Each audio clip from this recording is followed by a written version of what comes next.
Hello everyone. तो आज हम लोग क्लास 11 का जो चैप्टर 3 है सरल रेखा में गति, उसका लेक्चर नंबर 4 करने वाले हैं। तो जैसा कि लेक्चर नंबर 3 में हम लोग चाल तथा वेग कंटिन्यू किए थे, तो उसका आज हम लोग को क्वेश्चन करना था, बट उसको मैं स्किप कर रहा हूँ क्योंकि जो आप लोग का क्लास 11 का नया सिलेबस आया यूपी बोर्ड का, उसमें जो है चाल तथा वेग को स्किप कर दिया गया है। अगर आप मेरी वीडियो नहीं देखे जिसमें मैंने सिलेबस नया बताया है क्लास 11 फिजिक्स का, लिंक डिस्क्रिप्शन में, पहले उसको देख लीजिए। आपका सिलेबस में चेंज हुआ है, 30% सिलेबस आपका माइनस हो गया है। तो उसके हिसाब से चाल तथा वेग टॉपिक आपका हटा दिया गया है, तो उसका पढ़ने का कोई फायदा नहीं। आपके बोर्ड में उससे कोई क्वेश्चन नहीं आएगा, ठीक है। तो जो त्वरण है इसके बाद का टॉपिक, उसको अभी भी रखा गया है, तो आज हम लोग त्वरण को कंटिन्यू करेंगे। बट अगर आप चाल तथा वेग के क्वेश्चन करना चाहते हैं तो कमेंट करिए, उसकी अलग से एक वीडियो आ जाएगी, ठीक है। तो जैसे कि आज हम लोग को त्वरण कंटिन्यू करना है, जिसको बोलते हैं एक्सेलरेशन, ठीक है। तो त्वरण क्या होता है? त्वरण हमारा जो होता है वो होता है वेग में परिवर्तन की दर को त्वरण कहते हैं। देखा, जो हमारा वो था वेग, वो क्या था? विस्थापन में अगर परिवर्तन हो रहा है, अगर विस्थापन में समय के सापेक्ष परिवर्तन हो रहा है तो हमारा वेग था। लेकिन जो हमारा त्वरण है, अगर वेग में परिवर्तन हो रहा है, ठीक है, अगर वेग में परिवर्तन हो रहा है, परिवर्तन की दर को त्वरण कहते हैं, ठीक है। वेग में परिवर्तन की दर को त्वरण कहते हैं, ठीक है। यह एक सदिश राशि है, त्वरण हमारी सदिश राशि है। तो सदिश राशि को किस पे कैसे निरूपित करते हैं? ऐसे। तो हमारा जो एक्सेलरेशन है, तो वो ए उसका हम ले लेते हैं, उसके ऊपर एरो लगा देते हैं, तो वहां सदिश बन जाता है, ठीक है। यह एक सदिश राशि है तथा इसकी जो दिशा होती है, इसकी दिशा वेग में परिवर्तन की दिशा के बराबर होती है। वेग में परिवर्तन की दिशा, क्योंकि सदिश राशि इसमें दिशा देनी पड़ेगी, तो वेग में परिवर्तन की दिशा के बराबर होती है। क्या? वेग में परिवर्तन की दिशा। अब कुछ लोग गलती कर देते हैं, जो वेग की दिशा होती है उसी को त्वरण की दिशा बता देते हैं, लेकिन जो वेग में परिवर्तन की दिशा जो होती है वही त्वरण की दिशा होती है, वेग की दिशा नहीं होती है, ठीक है। अगर वेग में जहां जिस दिशा में परिवर्तन हो रहा है वही हमारी त्वरण की दिशा कहलाएगी, वेग की दिशा नहीं कहलाएगी। अब जैसे वेग हमारा इधर की ओर चल रही है, हो सकता है परिवर्तन हुआ हो और इधर की ओर हुआ हो, लेकिन त्वरण हमारी इस दिशा में हो जाएगी और वेग हमारी इस दिशा की। अगर समझ में नहीं आ रहा है तो अभी मैं इसको एग्जाम्पल के द्वारा समझाऊंगा, आसानी समझ में आ जाएगा। तो चलो इसका मात्रक देख लेते हैं। तो मात्रक इसका मीटर प्रति सेकंड स्क्वायर होता है, एमकेएस पद्धति में, एसआई पद्धति में, इसको हम लोग पढ़ चुके हैं। और सेंटीमीटर प्रति सेकंड स्क्वायर होता है सीजीएस पद्धति में, ठीक है। इसकी विमा m0 l1 t-1, इस पे हम लोग काफी प्रैक्टिस किए थे। तो चलिए त्वरण की दिशा के बारे में पहले बात कर लेते हैं। त्वरण की दिशा,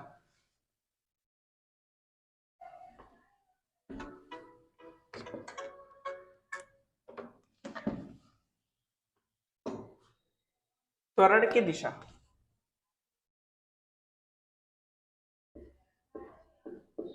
त्वरण की दिशा, इसके बारे में बात कर लेते हैं। तो त्वरण की दिशा जो है, वेग में परिवर्तन की दिशा को त्वरण की दिशा कहते हैं, ठीक है। तो जैसे कि हमारा मान लो कि वेग है ऐसे, कैसे? ऐसे है वेग, ऐसे इधर की ओर को है, कोई समझो कोई गाड़ी है जो पहले इधर की ओर चलती, किधर? इधर की ओर चलती है, हमारी कोई गाड़ी है इधर की ओर चल रही है, इसका वेग है 5 मीटर प्रति सेकंड स्क्वायर, और वो फिर इधर की ओर चलती है जिसका वेग हो जाता है फिर 5 मीटर प्रति सेकंड स्क्वायर, ठीक है। ये हमारा है कोई वेग की दिशा, ऐसे और ऐसे। तो इसका जो त्वरण की दिशा आएगी, तो हमारा क्या होता है, हमारा जो त्वरण होता है वह क्या होता है? वेग में परिवर्तन की दर समय के सापेक्ष। तो हमारा जो त्वरण होता है वो होता है डेल्टा वी, यानी डेल्टा क्या है? ग्रीक शब्द है, ग्रीक लेटर, ठीक है, जो कोई परिवर्तन को दर्शाता है, ठीक है। तो वेग में परिवर्तन की दर हमको ग्रीक दर्शा रहा है, ठीक है, समय के सापेक्ष। Delta we upon delta T हमारा क्या होता है? सदिश, ए सदिश, ठीक है। तो ए को delta we upon delta T लिखते हैं। ये हमारा क्या है? त्वरण की दिशा, ओ सॉरी, ये हमारा आ गया वेग की दिशा, ठीक है। सॉरी दोस्तों, एक जरूरी कॉल आ रहा था, उसको अटेंड करना पड़ा। तो त्वरण की दिशा, त्वरण क्या होता है? Delta we upon delta T. क्या होता है? Delta we upon delta T. तो ये क्या है? वेग में परिवर्तन की दर हमारी क्या आ जाएगी? डेल्टा वी हमारी क्या आ जाएगा? जो हमारा डेल्टा वी आएगा वो आ जाएगा v2 माइनस v1। ये हमारा डेल्टा वी आता है, ठीक है। ये हमारा वेग में परिवर्तन की दर, इसी से हम लोग त्वरण की दिशा निकालेंगे। किससे? वेग में परिवर्तन की दर इसे कहते हैं v2 माइनस v1। ये वेग की परिवर्तन की दर है, इसी से हम लोग आसानी से अपना एक त्वरण निकालेंगे, ठीक है। तो ये हमारा क्या है? v2, ये है हमारा v2 और ये हमारा v1, ठीक है। पहला वेग है, ये दूसरा वेग गाड़ी का, ठीक है। गाड़ी 5 मीटर प्रति सेकंड स्क्वायर से ऐसे भी चल रही है, इससे भी चल रही है, ठीक है। तो v2 माइनस v1 ये हमारा क्या है? वेग में परिवर्तन। इसे से हम लोग त्वरण की दिशा निकाल लेंगे, जैसे कि जैसे कि देखिए V2 अब जैसा आपको मैंने बताया था कि कोई भी चिन्ह अगर प्लस में है तो वह ऊपर जाएगी और ऊपर ही जाएगी, अगर प्लस का जे कैप है तो ऊपर और माइनस का जे कैप नीचे, प्लस का आई कैप है तो इधर, माइनस का आई कैप इधर। ये मैं आपको शुरुआत में बता चुका लेक्चर 1 में, ठीक है। तो V2 जो हमारा प्लस में है, क्या है प्लस में, देखिए क्या क्या प्लस है तो ये हमारा ऐसे ही बन जाएगा, ये हमारे त्वरण की दिशा में यहाँ बना रहा हूँ तो V2 हमारा तो सिंपली सीधे बन जाएगा, कैसे जैसे है, क्योंकि इसका चिन्ह अभी भी प्लस में है तो प्लस का हमेशा हम लोग ऊपर से डिनोट करते हैं। और लेकिन V1 क्या गया, हमें माइनस चिन्ह दिख गया, क्या V1 हमारा नेगेटिव है, V1 हम क्या आगे हमें माइनस चिन्ह दिख रहा है तो इधर जो ये जो हमारा यह त्वरण है, जो वेग है, ये इधर की ओर दर्शा रहा है, किधर, इधर की ओर, प्लस की ओर, बट इसमें माइनस दिखा रहा है वेग में परिवर्तन, तो इसको हम लोग पलट देंगे, इसको सिंपली हम लोग कैसे पलट देना है, ये हम लोग पलट देंगे तो ये हमारे पास आ गई किसकी दिशा, ये हमारी आ गई किसकी दिशा, त्वरण की दिशा, ये हमारी आगे त्वरण की दिशा, ये हमारी आगे त्वरण की दिशा आ गई, जिसका परिमाण आ जाएगा, ये हमारा सदिश है तो ये आ जाएगा 45 डिग्री, ये आएगा 45 डिग्री। अगर आपको ये समझ में नहीं आ रहा है सदिश परिमाण, तो ये जो आपका चौथा लेक्चर होगा समतल में गति, उसमें हम लोग सदिश पढ़ेंगे, ठीक है। तो ये जो दो सदिश के बीच में परिमाण है हमारा, ठीक है, इसलिए यहाँ 45 डिग्री, ये हमारी आगे त्वरण की दिशा, किसकी, त्वरण की दिशा। वेग की दिशा देखिए आपको इधर की ओर दर्शा रही है, लेकिन त्वरण की दिशा हमारी इधर की ओर आ गई, त्वरण की दिशा इसलिए हमारी इधर की हो गई, इसलिए जो हम लोग कहते हैं कि जो वेग में परिवर्तन की दर होती है वही त्वरण की दिशा होती है, और जो वेग की दिशा होती है वो त्वरण की दिशा नहीं होती, ठीक है। तो हमें बस परिवर्तन की दिशा देख के अपना त्वरण की दिशा आ सकती है, ठीक है। तो ये था त्वरण की दिशा, आशा आपको त्वरण की दिशा समझ में आ गई होगी, ठीक है। ये सब टॉपिक कोई डिटेल में नहीं समझाता, बट मैं आपको बता देता हूँ, हो सकता है आपको कभी आगे काम आए तो आप कंफ्यूजन में हो, ठीक है। तो त्वरण हमारा सिंपली 4 टाइप के होता है, ये सब हम लोग पढ़ चुके चाल तथा वेग में, बट सिंपली पढ़ लीजिए फिर से। अब जैसा कि 4 टाइप क्या है, एक समान त्वरण। अब छोटा बच्चा भी बस नाम देख के जान जाएगा कि क्या कहना चाह रहा है, एक समान त्वरण, एक समान त्वरण, ये मैंने आपको सब बताया, एक समान चाल बताया, एक समान वेग बताया, तो एक समान त्वरण भी आप लोग अंदाजा लगा सकते हैं कि ऐसा त्वरण जिसका परिमाण, क्योंकि जो सदिश राशि होता है उसमें 2 चीज होता है, परिमाण एक तो दिशा। अब जैसा कि मैं बोल दूं 5 मीटर प्रति सेकंड स्क्वायर आई कैप, ये तो ये हमारा आ गया परिमाण, ये हमारी आ गई दिशा, ठीक है। परिमाण को मॉड से ऐसे प्रदर्शित करता है, खाली परिमाण पूछे तो आपको पास ऐसे दिखा देना है, ठीक है। तो ये हमारा परिमाण और ये हमारी दिशा, ठीक है। अगर परिमाण व दिशा हमेशा समान रहे तो वह क्या है, एक समान त्वरण, ठीक है।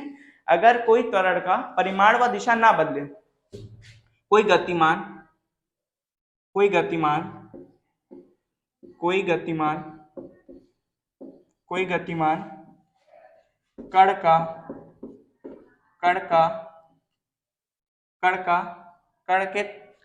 परिमाण व दिशा,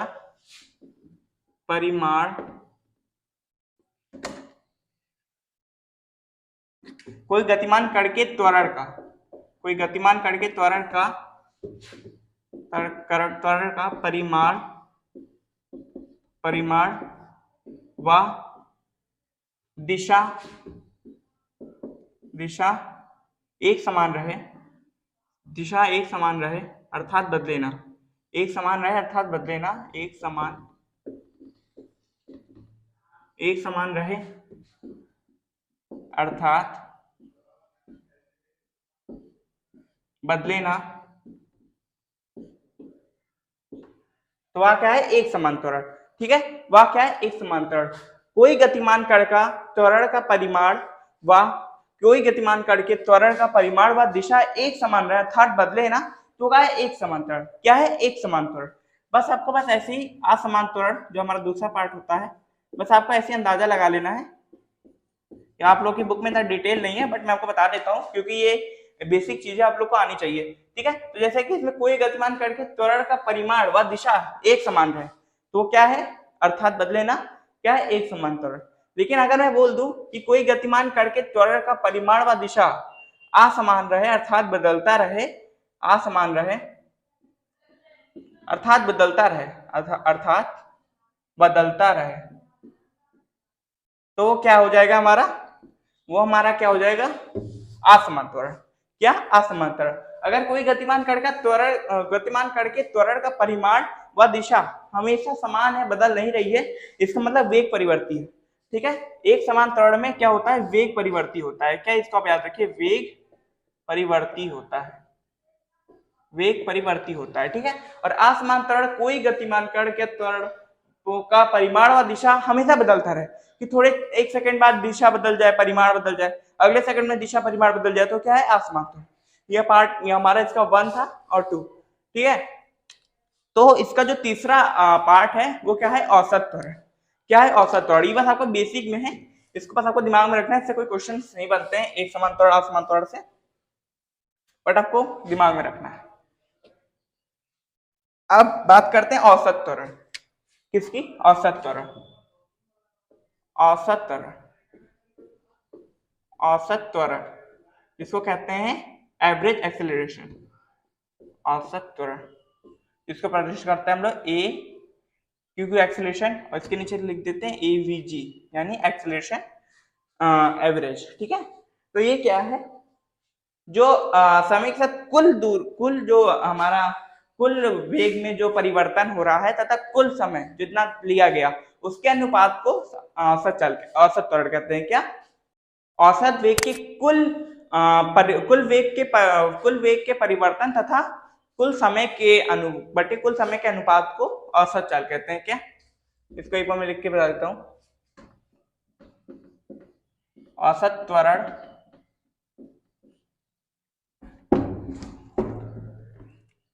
त्वरण कुल वेग में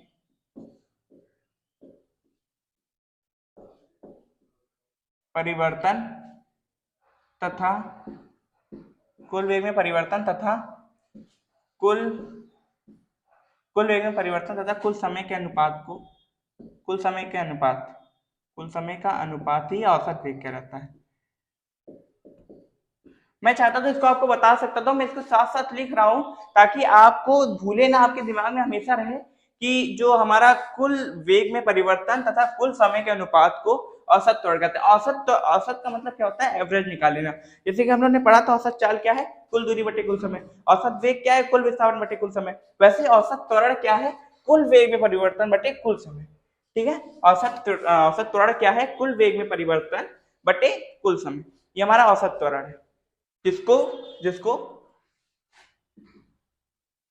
जैसे कि एवीजी एवरेज, ठीक है, इसको लिखते हैं हम लोग delta we upon delta T, ठीक है। कुल जितना भी आपका दूरी में वेग में परिवर्तन हो रहा है तथा जितना आपका कुल समय है उसी के अनुपात को क्या कहते हैं, औसत त्वरण, ठीक है। तो अब बात करते हैं तात्क्षणिक त्वरण की, किसकी, तात्क्षणिक त्वरण की। इससे आपके क्वेश्चन बनते हैं तात्क्षणिक त्वरण से, ठीक है। तात्क्षणिक त्वरण, जैसे कि हम लोग ने पढ़ा था कि तात्क्षणिक वेग क्या है, तात्क्षणिक चाल क्या है, वैसे तात्क्षणिक त्वरण अगर किसी विशेष क्षण में किसी वस्तु का त्वरण ही तात्क्षणिक त्वरण कहता है। अब जैसे कि हम लोग पढ़े थे किसी तात्क्षणिक चाल क्या होता है, तो किसी विशेष क्षण में किसी वस्तु की चाल तात्क्षणिक चाल कहलाती है, ठीक है। वैसे किसी विशेष क्षण में किसी वस्तु का त्वरण तात्क्षणिक त्वरण कहलाता है। क्या, किसी, अभी मैं सब समझाऊंगा इसको, विशेष, आपका मेन टॉपिक त्वरण में यही है, तात्क्षणिक त्वरण, ठीक है। ना आपको एक समान त्वरण का काम है, ना आपको असमान त्वरण का काम है, बस आपको एक बेसिक्स दिया गया है न्यू मजबूत करने के लिए, और औसत त्वरण का भी ज्यादा काम नहीं, बट तात्क्षणिक त्वरण पे क्वेश्चंस बनते हैं, ठीक है।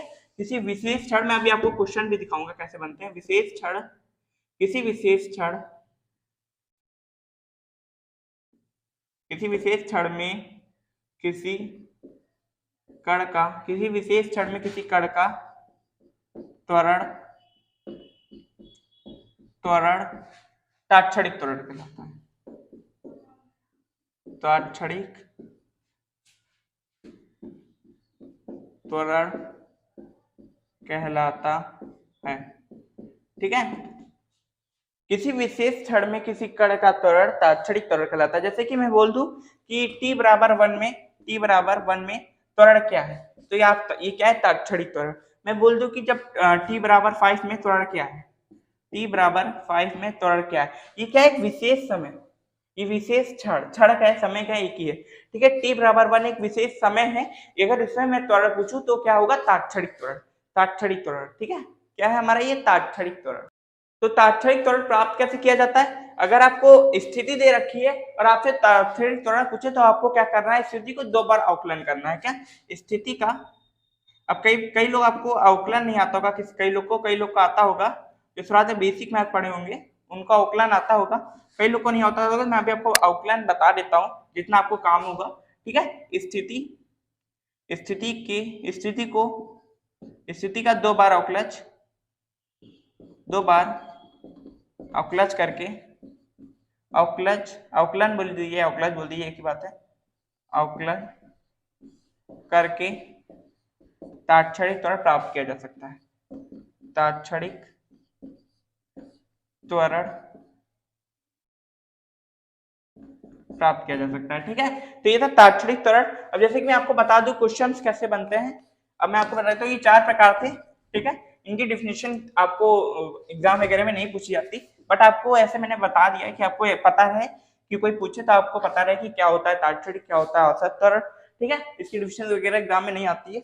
अब जैसे कि मैं आपको बता दूं क्वेश्चन कैसे बनते हैं। अब जैसे कि आपको कोई स्थिति दे रखी है, स्थिति को एक्स से प्रदर्शित करते हैं, कोई स्थिति दे रखी रहेगी या कोई वेग दे रखा होगा या त्वरण दे रखा होगा। ठीक है, ये 3 चीज होता है हमारा, इसी से क्वेश्चन बनते हैं। ठीक है, ये 3 चीज होता है, क्वेश्चन बनते हैं। ठीक है, अब जैसे कि आपको क्वेश्चन में घूम घुमा के दे देगा त्वरण स्थिति और कहेगा इसका वेग ज्ञात करो, इसका वेग ज्ञात करो। तो इसका वेग ज्ञात करने के लिए आपको क्या करना पड़ेगा, एक बार अवकलन करना पड़ेगा। क्या अवकलन करना पड़ेगा एक बार, तो आपका वेग आ जाएगा। ठीक है, अगर आप स्थिति का अवकलन करेंगे तो आपका वेग आ जाएगा। और या तो स्थिति दे रखा है, उसका त्वरण ज्ञात करने को कह रहा है, ये स्थिति है, इसमें त्वरण क्या होगा, तो आपको 2 बार अवकलन करना पड़ेगा। पहले एक बार अवकलन करेंगे तो आपका वेग आएगा और दूसरी बार अवकलन करेंगे तो आपका त्वरण आ जाएगा।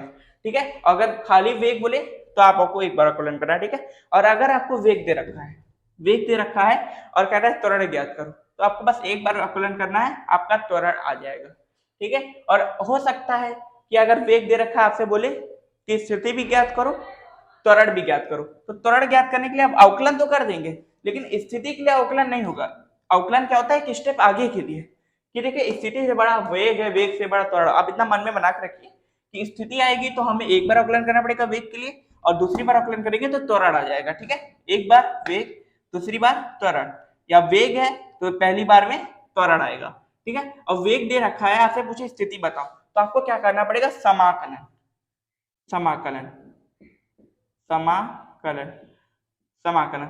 अवकलन का विपरीत होता है।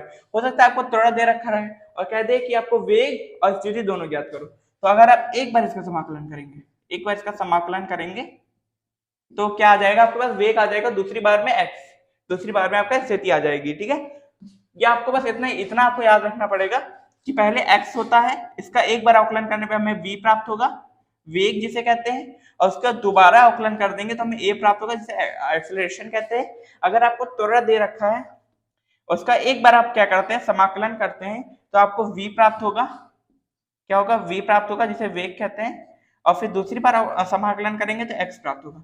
मतलब आपको इधर आने के लिए समाकलन करना पड़ेगा, इधर जाने के लिए अवकलन करना पड़ेगा। ठीक है, तो जैसे कि समाकलन जब आपको पढ़ाऊंगा, जब क्वेश्चंस करेंगे तो समाकलन बता देंगे। ठीक है, तो आज जैसे अवकलन के मैं 1-2 क्वेश्चंस लाया हूं, तो पहले अवकलन देख लेते हैं क्या होता है।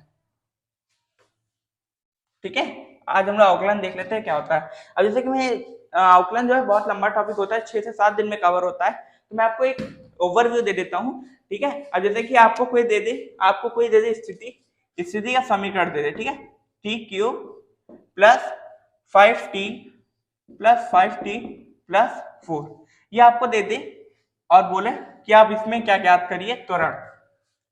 ये स्थिति दे दे और बोले त्वरण ज्ञात करिए, तो इसका अवकलन कैसा होता है, तो ये जो हमारा ये क्या है, ये हमारा क्या है, चरघातांकी, क्या कहते थे, चरघातांकी क्या मतलब है, चर के ऊपर घात। ये क्या है, एक चर है t, इसका मान बदलता है। ठीक है, ये एक चर है, इसके ऊपर घात लगी हुई है। आपको बस ध्यान से सुनना पड़ेगा, ये बहुत लंबा टॉपिक होता है, 4, 5, 6, 7 लेक्चर पूरा मैथ में चैप्टर है आपका अवकलन पे। मैं आपको बस 5 से 6 मिनट में बता रहा हूँ, तो आपको बस ध्यान से सुनना पड़ेगा। ठीक है, तो चर घातांकी जो भी आपके पास होता है, उसका अवकलन कैसे होता है, तो जैसे कि मान लो कोई भी चर घातांकी t है और उस पे n घात है, कितनी n घात है। तो इसका अवकलन कैसे करेंगे, तो n हमको इसको तुरंत आगे ले आना है, n को आगे ले आओ और t से मल्टीप्लाई करो और n-1, ये आपका चर घातांक की त्वरण है। ठीक है, तो चर को आपको जो आपका घात है उसको आगे ले आना है और घात में एक कम कर देना है। ठीक है, अब जैसे t3 है तो इसका अवकलन क्या आ जाएगा, घात को आगे ले आओ 3 और ये t और 3-1, क्या 3-1 करेंगे तो 2, ये हमारा t3 का अवकलन आ गया, क्या t3 अवकलन। लेकिन अगर हमारा जो कोई चर है अचर के साथ हो, चर प्लस अचर हो, ठीक है, चर अचर साथ में हो, चर अचर साथ में होंगे तो क्या करना है, चर अचर अगर साथ में है आपके तो क्या होगा, जो हमारा वो है सॉरी, अगर आपका अचर और चर साथ में है तो आपका जो ये चर है, ये चर जो बदलता रहता है ये 1 हो जाएगा, कितना 1 हो जाएगा। ठीक है, और ये ऐसे ही होता रहेगा। तो हमारा 5 और t का क्या होगा अवकलन, 5 और ये हो जाएगा 1। ठीक है, अगर ये अचर के साथ है तो ये 1 हो जाएगा। और अगर आपको खाली चर मिल जाए, खाली अचर मिल जाए, तो खाली अचर मिल जा रहे इसको तो क्या करें, अब खाली अचर इसके साथ तो इसका कर लिया, इसका ना कोई घात है ना खाली अचर है, तो अगर आपको खाली अचर मिल रहा है जिसके साथ कोई चर नहीं है आपको, तो इसको सिंपली आपको शून्य कर देना है, शून्य। ये आपका एक बार अवकलन हो गया, एक बार अवकलन हो गया, मतलब कि ये x दिया था आपको तो ये आपका वेग आ गया, क्या हो गया, वेग आ गया। अब इसको दोबारा करेंगे अवकलन, तब हमारे पास त्वरण आ जाएगा, क्या दोबारा करेंगे अवकलन। अब समझो क्वेश्चन था कि इसका हमें त्वरण ज्ञात करना है, तो हमें वेग मिल गया, अब त्वरण ज्ञात करने के लिए इसको एक बार और अवकलन करना है हमें। ठीक है, तो देखो 3t, ठीक है 3t का ये 3 इसको ऐसे उतार लो और t2, अगर हमारा पे कोई घात हो तो इसको 1 कर देंगे, ना कि कोई घात ना हो तो इसको 1 कर देंगे, लेकिन इस पे घात हो तो इसको चर घातांकी की तरह हम लोग इसको खोलेंगे। ठीक है, तो ब्रैकेट में इसको खोल लेंगे, इसका जो चर है वो आगे घात आगे आ जाएगी और t में 2 - 1 = 1, तो 1 को लिखो ना लिखो कोई बात नहीं, इसको बंद कर देते हैं। और 5 और 1 ये हमारा क्या है, 5 1 जा 5, ये हमारा पूरा 5 हो जाएगा, यहाँ पे क्या हो जाएगा 5, तो ये किसी के साथ नहीं है, अकेला है, तो ये भी शून्य हो जाएगा, क्या हो जाएगा शून्य, शून्य तो है। ठीक है, तो ये आपका त्वरण आ जाएगा, हमारा त्वरण जो आएगा इससे ये हमारा आ जाएगा 3 2 जा 6 60, ये हमारा त्वरण आ गया और ये हमारा वेग आ गया। ठीक है, आशा आप लोग समझ गए होंगे, ये x दिया था, इससे हम लोग वेग आसानी से निकाल लिए, त्वरण निकाल लिए। तो एक छोटा सा क्वेश्चन देख लें। अब जैसे कि हमारे पास एक क्वेश्चन है कि एक कण की स्थिति, हमें स्थिति दे रखी है, इसमें इन लोग यही करते हैं, एक चीज दे देंगे फिर घुमाएंगे। ठीक है, इस क्वेश्चन में हम लोगों को फंसना नहीं है, बट ठीक है ध्यान से बस समझना है। एक कण की स्थिति समय सदिश के निम्न सूत्र से बदलता है। ठीक है, ये आपको सूत्र मिल गया, हम बोले थे आपको एक ना एक सूत्र मिलेगा क्वेश्चन में या कुछ मिलेगा जिसको आपको अवकलन या समाकलन करके आंसर मिल जाएगा। तो t बराबर 1 पर कण का परिमाण ज्ञात करो। ठीक है, कण का परिमाण व दिशा ज्ञात करो। ठीक है, यह आपका क्वेश्चन है, ज्ञात करो। यह आपका क्वेश्चन है कि एक कण की स्थिति समय सदिश के साथ निम्न सूत्र बदल रहा है, ये सूत्र है आपका, और t1 पर कण का परिमाण व दशा ज्ञात करो। तो इसमें हमें क्या ज्ञात करना है, अब हमें एक विशेष समय दे रखा है, क्या एक विशेष समय दे रखा है, एक विशेष क्षण। मैंने आपको अभी बताया कि विशेष क्षण क्या होता है, तात्क्षणिक त्वरण, यानी हमें तात्क्षणिक त्वरण ज्ञात करना है। क्या तात्क्षणिक त्वरण ज्ञात करना है, इसमें क्या ज्ञात करना है, तात्क्षणिक त्वरण। ठीक है, परिमाण व दिशा ज्ञात करो, तो इसको हमें तात्क्षणिक त्वरण ज्ञात करना है, कितने पे, एट t बराबर 1 पर, t बराबर 1 पे हमें तात्क्षणिक त्वरण ज्ञात करना है। ठीक है, तात्क्षणिक त्वरण t बराबर 1 पे हमें ज्ञात करना है। तो इसको हमें कैसे ज्ञात करना है, अब इस सब आपको भूल जाना है, बस आपको क्या मन में एक बात रखनी है कि x का एक बार अवकलन करेंगे वेग मिलेगा, दूसरी बार अवकलन करेंगे तो हमें त्वरण मिल जाएगा। ठीक है, तो ये x है हमारा स्थिति। ठीक है, तो ये हमारा क्या है 15t² i cap plus 4 - 20t² j cap. ठीक है, ये आपका समीकरण है। तो वेग निकालने के लिए आपको क्या करना पड़ेगा, अवकलन करना पड़ेगा। तो इसको हम लिख सकते हैं dv/dt, तभी तो आप अवकलन कर पाएंगे। इसको आप लोग को क्या सिंपली लिखना है dv/dt। ठीक है, वेग का अवकलन समय के सापेक्ष, t के सापेक्ष आपको वेग का अवकलन करना है। ठीक है, अब इसको आप ds रख लीजिए। ठीक है, x का अवकलन करना है, ds का अवकलन करना है हमें समय के सापेक्ष, तो हमें क्या मिल जाएगा, वेग मिल जाएगा। क्या वेग मिल जाएगा, वेग। अब जैसा कि ये है 15 टी स्क्वायर आई कैप, ठीक है, 15 टी स्क्वायर आई कैप। तो जैसा कि मैं आपको बताया 15 अगर हमारे अचर जो है चर के साथ हो तो 15 ऐसे उतर आएगा, अवकलन कर रहे हैं हम, ठीक है। और टी स्क्वायर है तो इसको मैंने आपको क्या बताया था, इसकी जो घात है वो आगे आ जाएगी 2t, और 2 माइनस 1 कुछ नहीं रह जाएगा, तो इसको यहीं पे घात आपको ये बंद करना है, और जो आई कैप है उसका ऐसे ही सिंपली नोट कर देना है। प्लस में जब हम आएंगे तो ये 4 हमारा ना चर, हमारा जो 4 है चर के साथ नहीं है, अकेला है अचर, तो ये 0 हो जाएगा, ये -20, ठीक है, टी 20 टी स्क्वायर, ठीक है, 20 टी स्क्वायर है ये, ठीक है। तो इसका क्या हो जाएगा अवकलन, टी का अवकलन हो जाएगा हमारा, टी का अवकलन हमारा हो जाएगा 2t, ठीक है, 2t कुर्सी नहीं 2t, ठीक है, जे कैप, इसका अवकलन हो गया। ये हमारे पास वेग आ जाएगा हमारा 15 to the 30t I cap, plus में 0 को अगर 20, 0 में 20 हटाएंगे तो क्या -20 आएगा, क्या -20, तो ये माइनस से कट जाएगा, ये हो जाएगा -20, और इसको 2 से हमें क्या करना है, मल्टीप्लाई करना है, तो ये आ जाएगा 40t जे कैप। ये हमारा क्या आ गया, वेग आ गया, देखिए हमारा वेग आ गया है यहाँ पे। अब इसका एक बार आपको और आकलन करना है तो आपका तात्क्षणिक त्वरण आ जाएगा, कितना आसान है, बस इसको आपको एक बार और आकलन करना है, ठीक है। तो अब जैसे कि हमें तात्क्षणिक त्वरण निकालना है तो इसको हम लोग करेंगे vx अपॉन टी, vt, ठीक है, vx जो हमारा dx upon dt, dx upon dt, x का अवकलन t के सापेक्ष, d हमारा क्या बता रहा है, अवकलन t के सापेक्ष, ठीक है, ये हमारा dx अपॉन dt है। तो जैसे कि dx अपॉन dt हमारा क्या हो जाएगा, इसका अवकलन करेंगे तो 30t आई कैप, t का अब ये क्या हमारा 1 हो जाएगा, सिंपली क्या हो जाएगा 1, और आई कैप हमारा ऐसे आ जाएगा -41। मैंने आपको क्या बताया है कि अगर वो कोई भी अचर जो है चर के साथ है तो जो चर होता है वो 1 हो जाता है सिंपली अवकलन में, ठीक है, इसको आपको दिमाग में रखना है। तो ये हमारा ये भी 1 हो जाएगा, 1 जे कैप, ठीक है। तो इसका क्या आ जाएगा, इसको मैं यहां लिख देता हूं,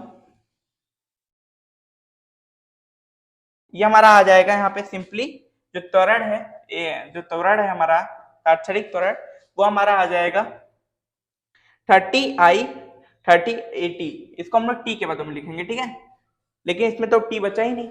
अब क्वेश्चन हमारा क्या कह रहा था कि टी बराबर 1 पे, टी बराबर 1 रखो, तो टी हमारा लेकिन लास्ट तक बचा ही नहीं, तो हम लोग को सिंपली ऐसे आंसर रख देना, इसकी किस्मत नहीं थी कि इसको हम लोग टी बराबर 1 रख सके, ठीक है। तो कुछ बच्चे कंफ्यूज हो जाएंगे कि बताओ लास्ट में क्वेश्चन ने कहा है कि टी बराबर 1 पे त्वरण बताओ, तो अगर आपका टी बराबर 1 टी बच ही नहीं रहा है तो अब क्या फायदा, ठीक है। तो आपको बस सिंपली यही आपका आंसर हो जाएगा, एक बार इसका जो आपका है यही आपका आंसर हो जाएगा, ठीक है। और टी के पदों में नहीं है तो इसको सिंपली आपको ऐसे लिख देना है 30 आई कैप -40 जे कैप, ये आपका जो त्वरण है वो आ जाएगा 30 आई कैप -40 जे कैप, ये आपका आ गया तात्क्षणिक त्वरण। कितना आसान था निकालना, ये आपका तात्क्षणिक त्वरण आ गया।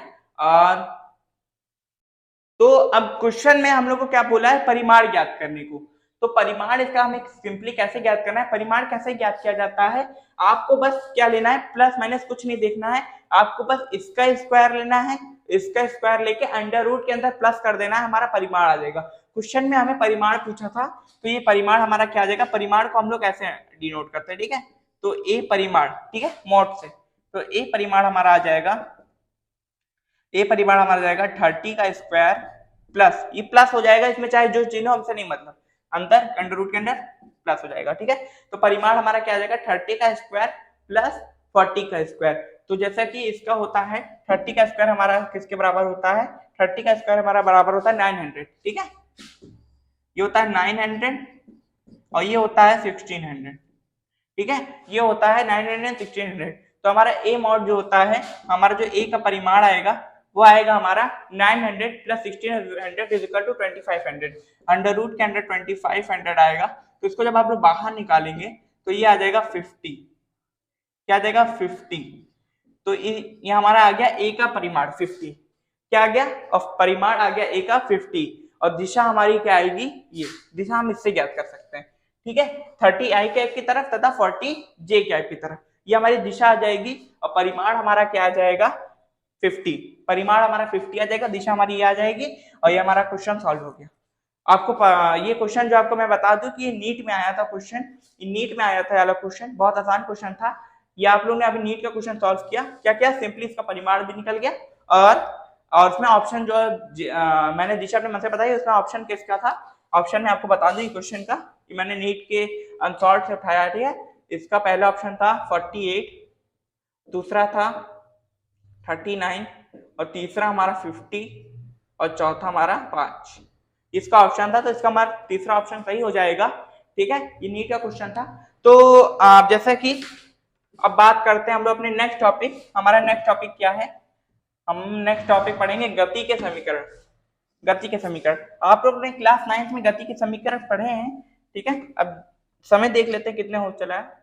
तो जैसा कि बच्चों आज का समय हो चुका है और जो हमारा गति का समीकरण है इसको हम लोग नेक्स्ट लेक्चर में अपना शुरू करेंगे। तो आज के लेक्चर में हम लोगों ने त्वरण सीखा और उस पर एक क्वेश्चन किए, आपको बस ऐसे सिंपली कई क्वेश्चन बुक से करना है। मैं यहाँ पे कितने क्वेश्चन करा पाऊंगा, जब 5 करा पाऊंगा 10 करा पाऊंगा, लेकिन आपको प्रैक्टिस बहुत करनी, करीब 250-300 क्वेश्चन जब आप एक चैप्टर से नहीं लगाएंगे तब तक आपका चैप्टर मजबूत नहीं होगा। तो आप कोई भी बुक ले लीजिए एनसीईआरटी पैटर्न की जिसमें क्वेश्चन ज्यादा हो, आप कोई भी ले सकते हैं, डीसी पांडे, एससी वर्मा, ठीक है। उसमें क्वेश्चन ज्यादा रहते हैं, आपको सिंपली क्वेश्चन सॉल्व करना है। इसी तरह आपको जैसे कि ये क्वेश्चन था, इसमें क्या करना था, इन लोग बस घुमाते हैं, एक्स दे देंगे तो वी पूछेंगे या ए पूछेंगे, वी दे देंगे तो एक्स पूछेंगे या ए पूछेंगे, ठीक है। आपको बस ऐसे अवकलन करके आराम से आ जाना है, ठीक है। तो मिलते हैं अगले लेक्चर में, तब तक के लिए और धन्यवाद। और लेक्चर को रिवाइज जरूर करिएगा और अगर आपको आज का लेक्चर अच्छा लगा तो लेक्चर को लाइक भी करिएगा। Thank you.